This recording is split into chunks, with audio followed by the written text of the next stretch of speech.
Hi there, it's Tammy, and it's all about the dogs. And I'm Well, with Positive Directions Dog Training Academy.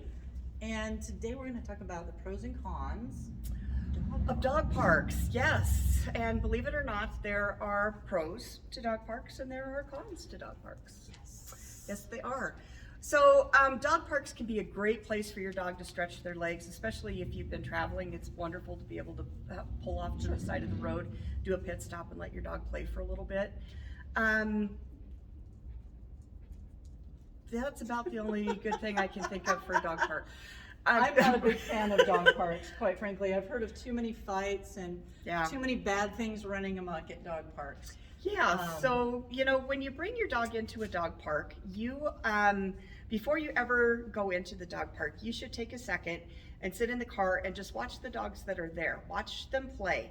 See the potential hazards before you ever pull your dog out of the car. It's really important to know that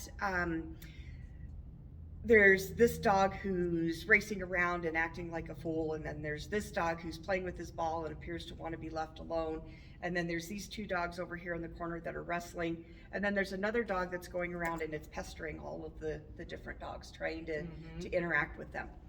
Levi.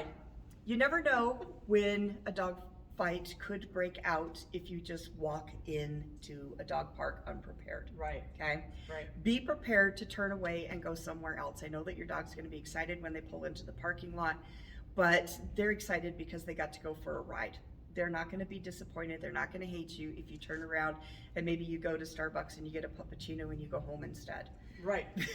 Or take them out on their leash and walk around the block, not inside the park. Yep. Because I know some of our local dog parks are next to big parks where you can walk around the pond or something. Exactly. So yeah, some other things that you want to be prepared for are communicable diseases that your dog can pick up while they're there. So things like fleas. Maybe there's a dog park that's off a main highway. In our town here, we've got a dog park that's right off the main highway. It's an I-70 thoroughfare. And so we get East and West Coast and every state in between coming through as they're traveling back and forth. And so we may not have fleas in Grand Junction, but somebody who has fleas where they live stops at the dog park, the dog gets out, they shake, they roll around. Now we've got fleas in the dog park. Well, and another thing about that, we have a mutual friend that had her dog at that same dog park that you're discussing, and there happened to be a little bit of a hole under the fence where he decided to chase a rabbit, and he ended up getting hit by a car on I-70. Yeah. You don't know that unless you walk around that park and make sure that everything is secure and right? safe, and yes, absolutely. So some other things that you want to be aware of: if there's water there, especially if it's not flowing water, if it's like a pond or that kind of thing, you're going to find that your dog may end up with Giardia. Giardia is really hard to get rid of, and it's a zoonotic disease, which means that it can be transmitted to humans. So humans and dogs can get that same disease. So simply by petting your dog and then touching your mouth or making a sandwich and eating it without washing your hands in between times, you can end up with Giardia too. You can have lepto too. Exactly. I mean, Leptospirosis is another one I wanted to touch base on. So both of those things are things that you can get, and lepto is not something that you want to mess around with as a person, that's for sure. No. Giardia, you got gut issues for a while and diarrhea, but lepto is pretty serious. Well, and Giardia can be deadly for dogs too. It I can. had a dog that passed away from Giardia because we couldn't get rid of the infection. Oh. It was several years ago, but I mean, that's the reality of Giardia sometimes. Yeah, it is. So it is. So the other thing that you want to be careful about is if you've got a much younger dog than appears to be in the dog park, those younger dogs become a target for the big dogs to pick on.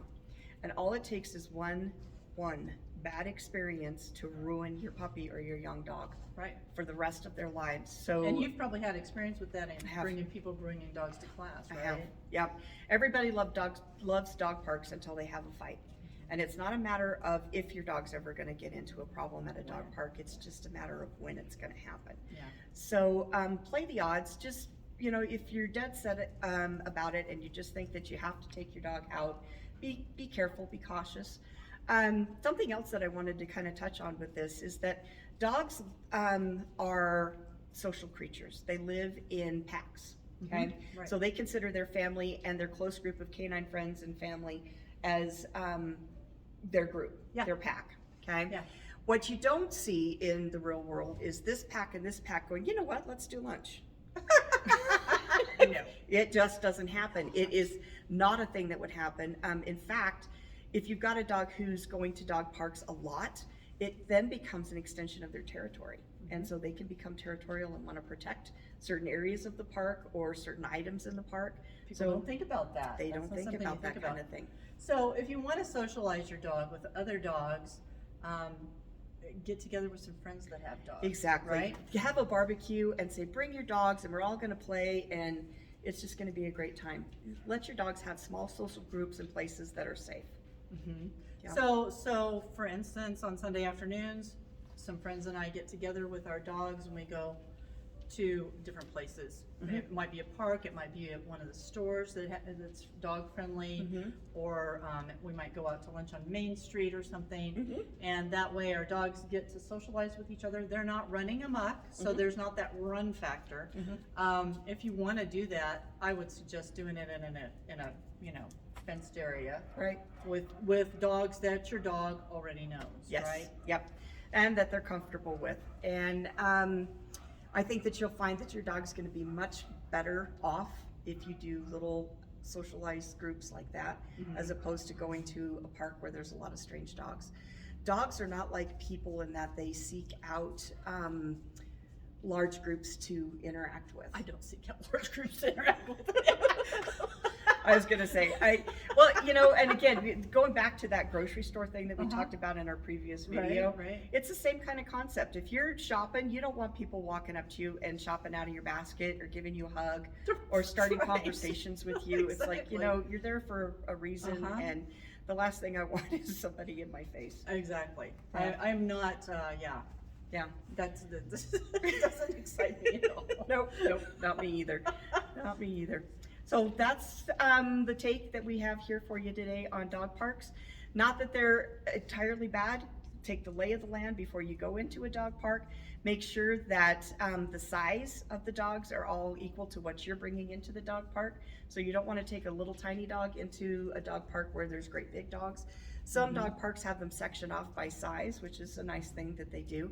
If yours is the only one overplaying in their size, leave them there. Don't take them over Yeah. to the other side. Something can happen, even if it's an accident. A big dog could be running and your little dog gets tangled up in the legs, or they get stepped on and they end up broken. Yeah.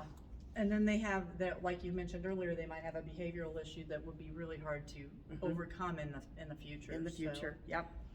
great. Yes. So an ounce of prevention is worth a pound of cure when you're going to a dog park. Yes, exactly.